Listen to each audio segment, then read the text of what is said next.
कोई समय इसमें आटा पीसा जाता था सुबह के समय। कोई वो समय था जब यहाँ पर खाना बनाया जाता था। हवेली में जो भी लोग रहते थे वो खाना खाते थे। त्योहारों के समय पकवान बनाए जाते थे। और आज इनकी क्या स्थिति हो चुकी है। बिल्कुल छोटे दीपक है जो दिवाली के समय काम में आते थे। इसको देखकर आपको समझ में आ गया होगा कि ये क्या चीज है। इनको बोलते हैं बड़कुले।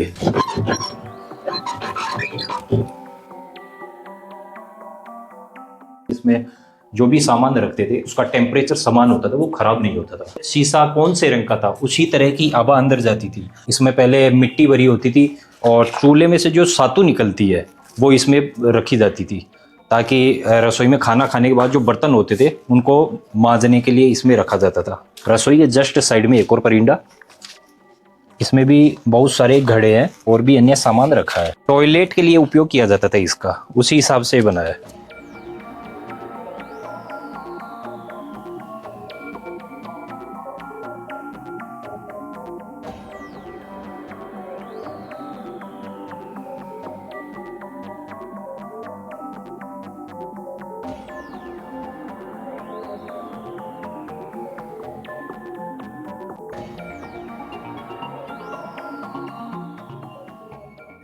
अब ये आ गई अंतिम रसोई, चौथी रसोई है। इसके बाहर ये दीवार बनी है और ये निर्माण देख रहे हो। इसमें पहले मिट्टी भरी होती थी और चूल्हे में से जो सातू निकलती है वो इसमें रखी जाती थी, ताकि रसोई में खाना खाने के बाद जो बर्तन होते थे उनको मांजने के लिए इसमें रखा जाता था। रसोई पर जो किवाड़ लगे हैं बहुत बुरी स्थिति में पहुंच चुके हैं। कुछ समय पश्चात ये ढह जाएगा ये दरवाजा। इन पर ये ताले देखिए, कितना छोटा सा ताला है, गोल ताला है, बिल्कुल जंग में हो चुका है। इस तरह के ताले का उपयोग करते थे वो। अरे ना ना, रसोई में उस समय का बहुत सारा सामान है। सामने हमें दिखाई देता है ये उखल, जिसमें चूरमा कूटा जाता था। सामने मिट्टी के घड़े रखे हैं।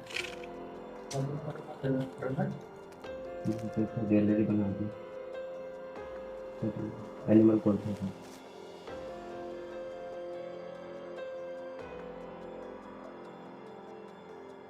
दरवाजों के ऊपर बहुत सुंदर जालियां भी लगी है। ये पत्थर की जालियां है और इनमें भी देखिएगा कितना अच्छा इसमें अंकन किया गया है, नक्काशी की गई है बारीक। रसोई के जस्ट साइड में एक और परिंदा, इसमें भी बहुत सारे घड़े हैं और भी अन्य सामान रखा है। परिंदे के ऊपर भी एक छोटा ताला लगा हुआ है। इसमें एक बार हम दिखाने का प्रयास करेंगे अंदर है क्या इसमें। यह आ गया एक और जीना। दरवाजे टूट चुके हैं।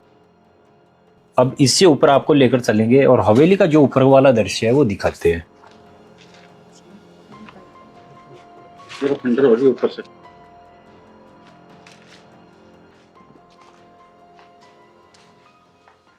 कितने बड़े बड़े पीपल के वृक्ष हो चुके हैं। इनकी जड़ें दीवारों को घेर चुकी है, दीवारों में जा रही हैं, जिससे यह हवेली दिन प्रतिदिन और भी ज्यादा जर्जर होती जा रही है।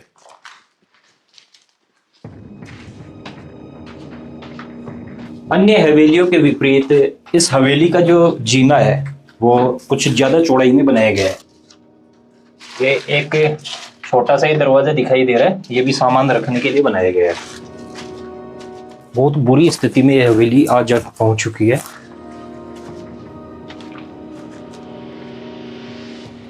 ऊपर का दृश्य बहुत सुंदर लग रहा है।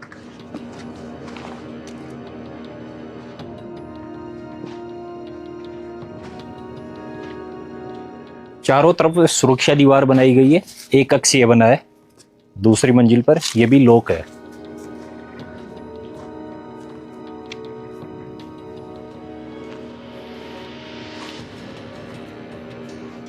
छत पर यह जो बना हुआ है टॉयलेट के लिए उपयोग किया जाता था इसका, उसी हिसाब से बना है। हवेली के पीछे वाला दृश्य एक बार दिखाने का प्रयास करें। पीछे की तरफ भी सुंदर हवेलियां बनी है।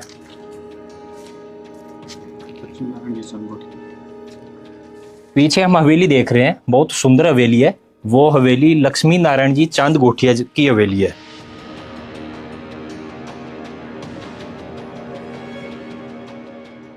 लक्ष्मी नारायण जी चांद गोठिया जो गंगा बख्श जी के भाई थे। गंगा बख्श जी की एक हवेली हमने दिखाई जिसमें फिल्म की शूटिंग हुई थी। क्या नाम था फिल्म का? जिसमें गुलामी फिल्म की शूटिंग हुई थी। उन्हीं के भाई थे चांद गोठिया, लक्ष्मी नारायण चांद गोठिया। यहां पर भी एक कमरा बना है। ये वाला कमरा खुला है लेकिन जा नहीं सकते, बाहर बहुत झाड़ जंजाड़ उगा हुआ है इसमें। वैसे कुछ है नहीं।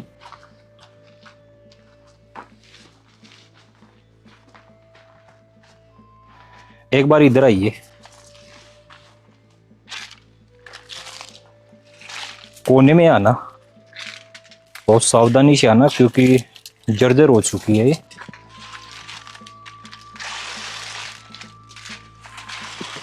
क्या ही बताएं भाई, हवेली किस स्थिति में पहुंच चुकी है। ऊपर भी पीपल के वृक्ष उगे हुए हैं। एक कमरा ये है।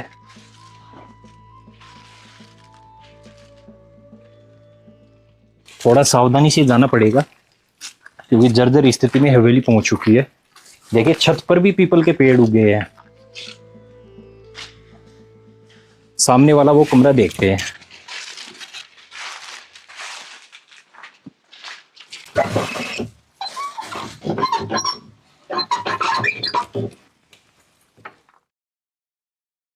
एक बार ही दिखाइए कमरा।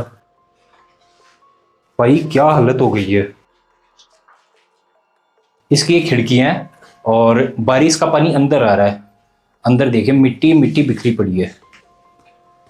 हवेली देखकर ऐसा लग रहा है कि कुछ समय पश्चात यह हवेली नष्ट हो जाएगी।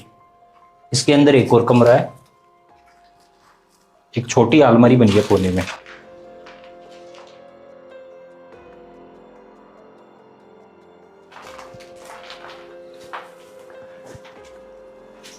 कमरे के ऊपर छत को सपोर्ट करने के लिए लकड़ी के पाट लगाए गए हैं जो आज पूर्णतः सही दशा में है।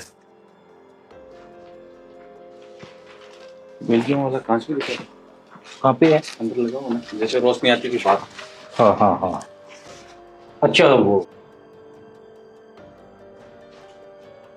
कक्ष में चारों तरफ खिड़कियां हैं। एक छोटी अलमारी है जिसमें कोई कांच का पात्र है। ऊपर दिखाइए, खिड़की के ऊपर जो झरोके बनाए गए हैं उनमें अलग अलग रंग के कांच लगे होते थे। अभी फिलहाल यहाँ पर हरा और पीला कांच मौजूद है। इनमें से बाहर से प्रकाश आता था। जिस रंग का कांच होता था उससे उसी तरह की आभा कक्ष के अंदर आती थी। इस कांच को बेल्जियम से पोर्ट किया जाता था। एक बार इस कक्ष के ऊपर दिखाइएगा। इस पर जाने के लिए सीढ़ियां बनी है और ऊपर वो दीवार बनी है, इसकी सुरक्षा दीवार। उस पर कितना सुंदर स्थापत्य किया गया है, देखिएगा। कोई समय था जब मुरारी लाल जी खेड़िया ने इस हवेली को बनाने के लिए अपना जीवन लगा दिया, बहुत पैसा लगाया इसमें। लेकिन समय के साथ यह हवेली बहुत वीरान स्थिति में पहुंच चुकी है। आज इसकी स्थिति ऐसी हो चुकी है कि क्या ही बताएं। बहुत ज़्यादा दयनीय स्थिति है। पीपल के जो वृक्ष हैं इन्होंने अपना आकार बहुत ज़्यादा बढ़ा लिया है। ये एक बार आंगन में दिखाइएगा। पूरे चारों तरफ ये जाल लगा हुआ है, लोहे का जाल है। ये इसलिए लगाया जाता था ताकि बाहर से कोई वस्तु अंदर न जा सके।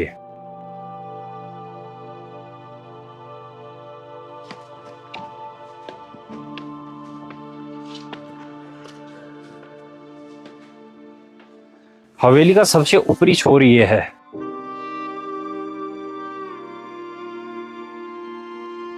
पुराने जमाने के सेठों ने हवेली के हर हिस्से में, हर पत्थर में बहुत अच्छी कारीगरी प्रदान करवाई है। हर जगह हमें बहुत सुंदर स्थापत्य देखने को मिलेगा। दरवाजों में बहुत सुंदर नक्काशी देखने को मिलेगी। यह सुरक्षा दीवार है और इस पर जो ये आकार बनाया गया है, हाथी के सूंड का आकार दिया गया है, पत्थर का है। सामने लक्ष्मी नारायण जी चांद गोठिया की हवेली, उसमें भी पीपल का बहुत बड़ा वृक्ष उगा हुआ है। बहुत पुरानी बड़ी बड़ी हवेलियां दिखाई दे रही हैं हमें इस रतन नगर में। सामने हवेली दिखाई देती है जिसमें गुलामी फिल्म की शूटिंग हुई थी। हवेली निर्माण के समय सेठों ने हर एक चीज का ध्यान रखा है। मुख्य आंगन के चारों तरफ नालियां बनी होती थी जिससे वर्षा जल यहां पर आकर गिरता था, वह इन नालियों में होकर बाहर प्रवाहित हो जाता था।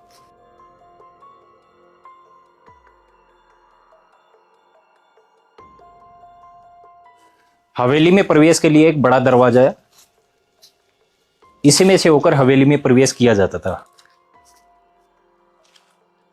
यह हवेली का प्रथम तल है। मुख्य आंगन हवेली के अंदर है, जैसा हमने आपको दिखाया। यहाँ पर भी पीपल का बड़ा वृक्ष लगा हुआ है और दोनों तरफ ये जो निर्माण दिखाई दे रहा है, ये चौकीदारों के लिए बनाया गया है। चौकीदार होते थे, अंदर एक कक्ष है। सामने वो कक्ष बना हुआ है जो चौकीदारों के लिए होता था। इधर भी एक कक्ष बना है, इसका दरवाजा फिलहाल मौजूद नहीं है। ऊपर ताला लगा हुआ है लेकिन दरवाजा नहीं है। इसमें मिट्टी के छोटे से लेकर बहुत बड़े बड़े घड़े रखे हैं। इस वाले हिस्से में जैसा हमने आपको अभी बताया कि ये जो कमरा है चौकीदार के लिए, वो नहीं है भाई, क्योंकि मैंने पास में आकर देखा तो एक तहखाना समान हमें प्रतीत हो रहा है। ये एक लोहे का गेट लगा है, इसको थोड़ा हटा के अंदर से आपको दिखाने का प्रयास करेंगे। बहुत ज्यादा हालत खराब है, बहुत सावधानी से हम अंदर जाएंगे और आपको दिखाएंगे। एक ताला लगा है। लाइट दे एक बार मैं देख लूं।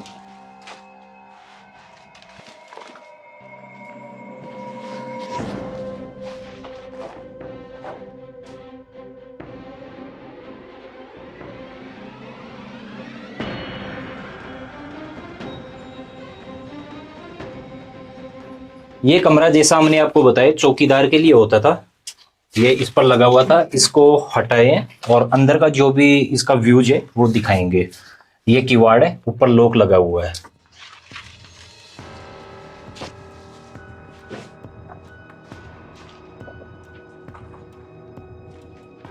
सामने आले में हमें दिखाई देते हैं छोटे छोटे दीपक, बिल्कुल छोटे दीपक है जो दिवाली के समय काम में आते थे।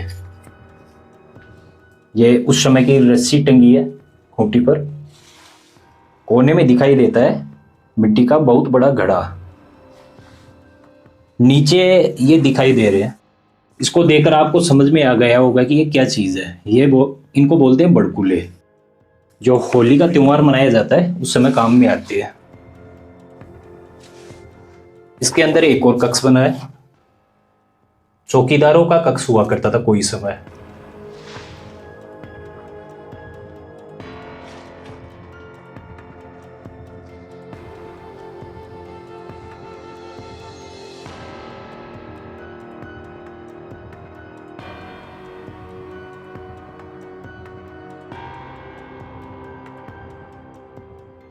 हवेली के जस्ट साइड में हमें एक बहुत बड़ा मैदान देखने को मिला है। ये नोरा है, जहाँ पर सेठों के मवेशी बांधे जाते थे। उनकी जो बैलगाड़ियाँ, घोड़ा गाड़ियाँ हैं वो यहाँ पर बांधी जाती थी। अब के समय भी यहाँ पर एक गाय बंधी हुई देखने को मिल रही है।